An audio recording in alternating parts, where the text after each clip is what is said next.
What's the Chin Charles, Lantern Joe here, your coach of the Everton Empoleons, and welcome to week 10 of the ABL. Today we are taking on No Leaks Lukey and his Corpus Christi Cubones. It is round 3, ladies and gentlemen, and I'm just going to be honest with you guys, smash that fourth wall down, you know? This is a post-recorded video. Now Joe, why is this a post-recorded video? You love facing this guy. Why are you doing a post-recording? It's not my fault, ladies and gentlemen. My capture card disconnected mid-battle. It's annoying. Yeah, my capture card, my Elgato has been, well, it's been doing this for a bit actually, and I'm not sure why. I'm still not sure why it's doing it. Because it could be just it could be all doing well, happy as Larry, recording my battle. I'm doing the commentary, okay, and doing the battle as well, trying to make sure that everything's going well, and then hear the boom boom disconnects it, the disconnection sound, and well, my capture card's gone. I don't know what to do about that, because if you're mid-recording and you see that happening because you're the only source of your footage of what you're doing on the Switch is the capture card and OBS, it's gonna throw you off your game because you don't even know what the hell's going on the Switch anymore, because you know the only source for your battle is OBS. That's what you're seeing. What you're seeing is what I'm seeing. Oh, yeah. So, yeah, it happened mid-battle, and, well, it threw me off my game. So, before I'm just going to come out and say this, break the fourth wall even more so, I lost. And I really didn't want it to go down like that, and, yeah, it happened. I'm really sorry about that. I'll talk you through the battle in about a couple of minutes, but yeah, I just want to apologise to No Leaks Lukey, the rest of the coaches of the ABL, the ABL admins, and everyone else that's part of the ABL. I'm really sorry. Okay, it's not my. I know it's not my fault. I know most of the post-recorded videos that I have done for this series, I've done 3 of them actually, are sort of all been because of one reason or another, and they've all not technically been my fault. So maybe the first one was my fault, but other than that, I'm really sorry about that. And I know that you guys don't like post-recorded videos, so I'm really sorry, but post-recorded videos are what I've been doing for 3 of these battles, and I get that. But I'm really sorry, and it just happens sometimes. I will admit, I do want to face No Leaks Lukey again, sometime down the road. Again, I would love to have round 4 with this guy. He's really fun. He's a really good battler, and he's someone I'm definitely going to keep in touch with after this series is done. Okay, so I'm definitely going to keep in touch with Lukey after this battle is done, because after this series is done, after the ABL is done, I definitely want to keep in touch with this guy because he's awesome. Go and check him out, link in the description below, as well as all the other coaches, but he's one of the ones I've really liked from this series, so I'm going to try and keep in touch with him. But with that being said, I want to mention this now. These are my last 3 battles with the ABL. I will not be continuing in the ABL. I mean, obviously I'm not making it to playoffs, but also I'm not continuing on into season 4. These are my last 3 battles. I really enjoyed this series. I really enjoyed the atmosphere of the ABL. I will admit, I didn't enjoy breeding, and I really didn't enjoy the doubles battle format. It's kind of hard to get my head around and work out the ways, and maybe you've seen that in my battles. I'm still not fully there yet, and I don't think I ever will be, but it added a new dynamic. It added something that I've never had in my battles before, and it's really been really fun, so I like that. And also I want to mention, this is not the end of the Everton Empoleons. The Everton Empoleons team will come back in some format eventually down the road. Same with my old team of the Chester Chin Chows. It might come back. When I join leagues, I sort of decide on the franchise I want to use whilst I'm in the process of actually filling out the application form for the league. So, you know, I may not always decide to use like the Forest Green Rowlet or the Everton Empoleons, or my original team, the Chester Chinchouts. I might decide to go for an entirely new team again down the road, but like, I just want to have those options available to me. So Chester Chinchouts may come back one day, Everton Empoleons may come back one day, but for now, I want to finish off these battles of the Everton Empoleon and focus on the Forest Green Rowlet, and I'll make that decision down the road whether I want to do another draft league and what franchise I want to use for it, okay? So I still don't know whether I want to keep draft league content on the channel after the leagues that I'm in now finish. You know, for example, the ABL, and of course the APA Little League, and of course the other, what's the other one I'm in? Oh, the APA Academy, yeah. Once all those finish, I'm not sure what my ideas are and whether I want to keep doing draft league. At this moment in time, I haven't, you know, ventured that. I'll decide that eventually, okay? I'll decide that eventually, and we'll get on with this. But with all that being said, let's go on with the battle.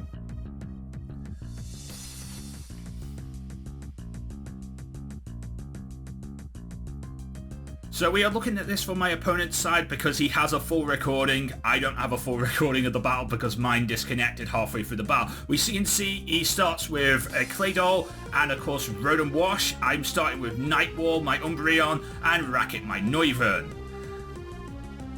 The idea I went with for Racket this week is I wanted to do a Tailwind set to try and help out, to try and get speed in my factor.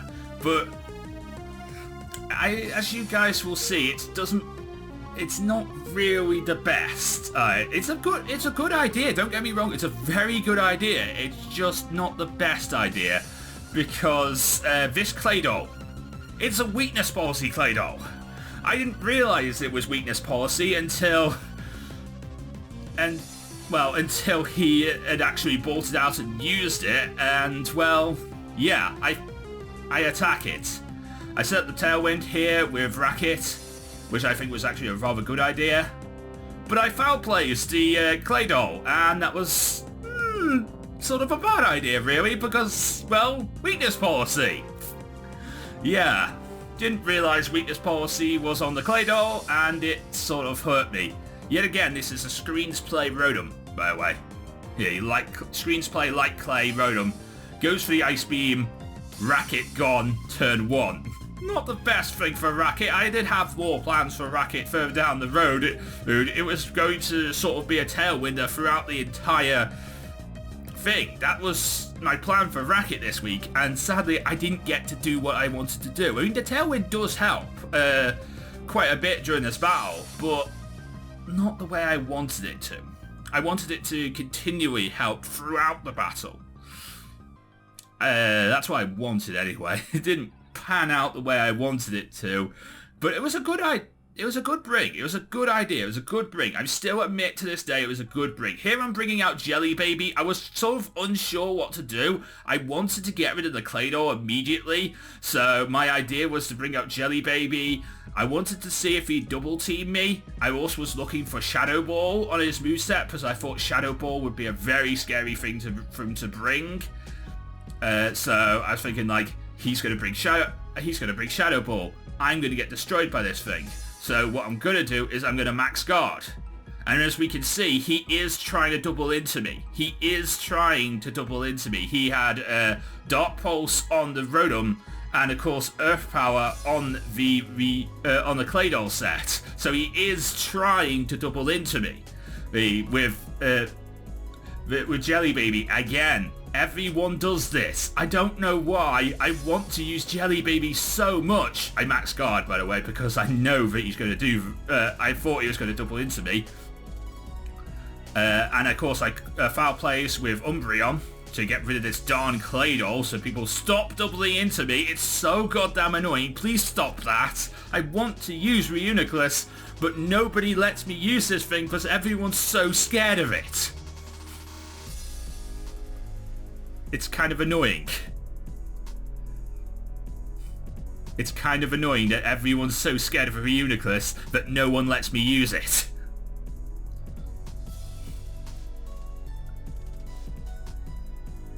Here he goes into his Berserker, which I think was a good, actually for him was quite a good bring. And again, he's trying it. He's still trying to hit my Reuniclus. My Reuniclus is rather bulky and can take a Dark Pulse. Also, I will admit, I was going to go for foul plays on the Berserker there that turn, but he faked me out, so I wasn't able to do it. I'm able to take the hit from the Rotom, and if Light Screen wasn't up, I would have done a hell of a lot more damage and got rid of the Rotom immediately with that Max Overgrowth. If Light Screen wasn't in play, I probably could have got rid of it. Like right then and there, I probably could have got rid of it. I'm thinking now, maybe the fourth wall break here, but maybe what I could have done is I could have bought Brick Break on Conkeldur's set and switched into Conkeldurr here and gone for the Brick Break to get rid of these darn screens.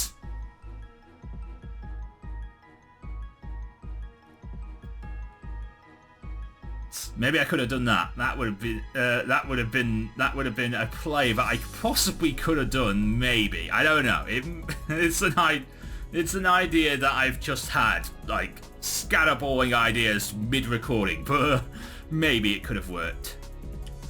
I go for the max. Here again, I do go for the max growth, and I also do go and get the foul plays off on Berserker. It actually did rather nice damage. Doesn't kill, which kind of annoying, but like it did do about half, so I'm really happy with that. Close combat does a lot to me, and that really hurts Umbreon, but the stat drops the stat drops will allow me to kill with another foul plays now, hopefully.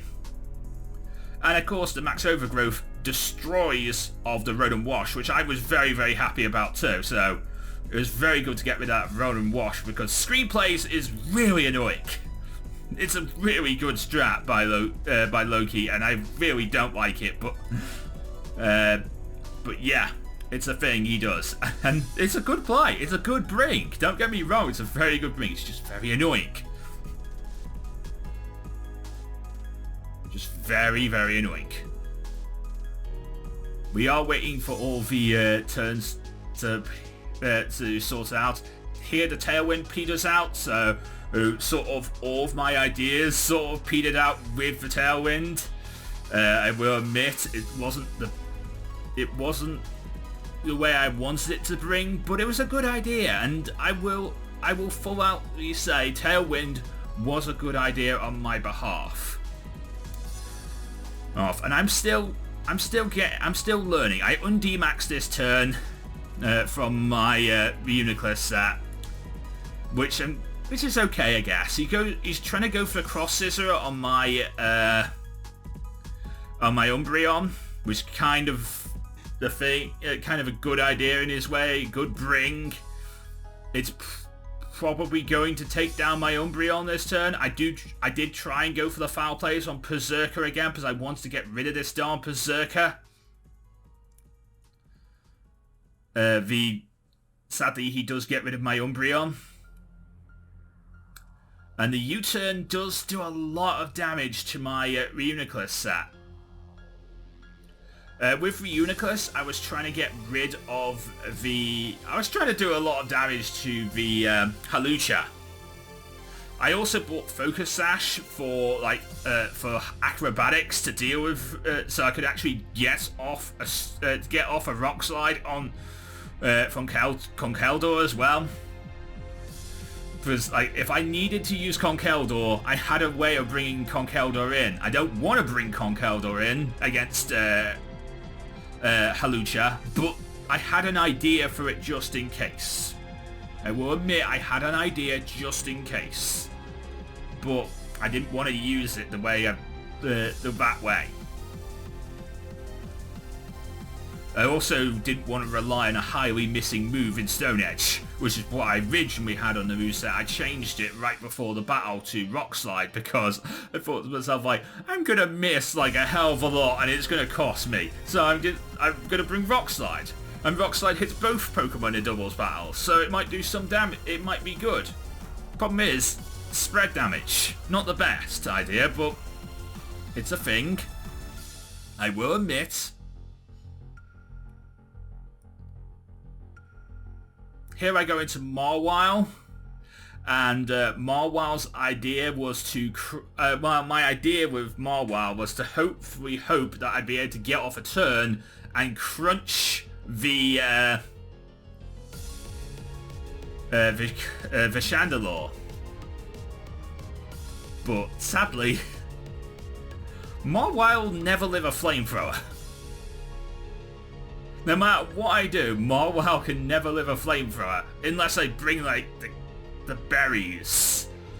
And I don't really know actually how to get the actual berries in game because like most of my item, all of the items that I bring for this set are all legitimate. I grind in the battle tower to get my items. I do it. I grind in the battle tower to get my items.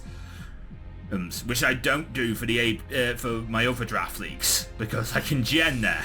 I can't gen here. Psyshock does a lot of damage to the Hawlucha and gets rid of the Hawlucha, which is really, really nice. I am very, very happy to get rid of the Hawlucha. This is actually where my capture card disconnected. This is where I heard the boop boom noise and my capture card, the disconnect sound. This is the turn where that happens. And because of this, at this moment in time, behind the screens, I am panicking. I am trying to figure out where's my where's the footage? What am I doing?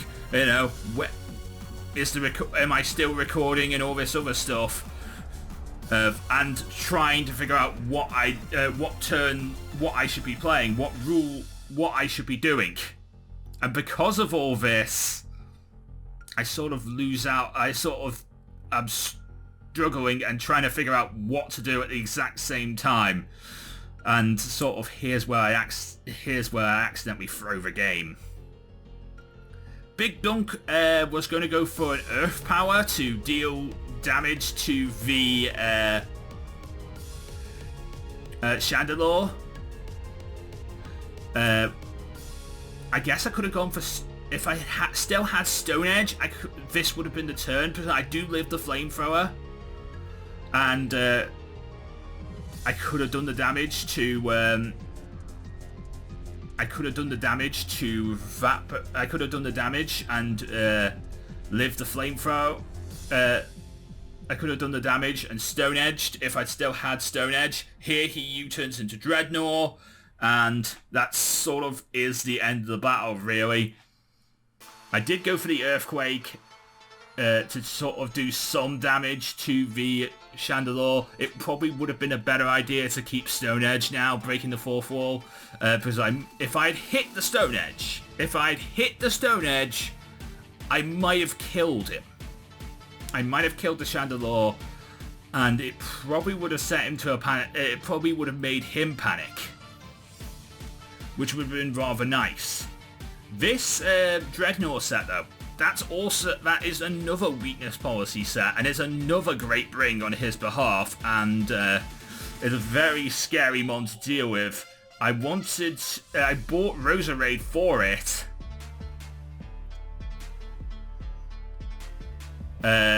So yeah, I bought Roserade for it, but sadly I didn't get a chance to use a Roserade for what I was planning to do because, well, as we can see, he flamethrowers my Roserade. Roserade ain't living that. Romeo can't live a flamethrower. What do you think Romeo is?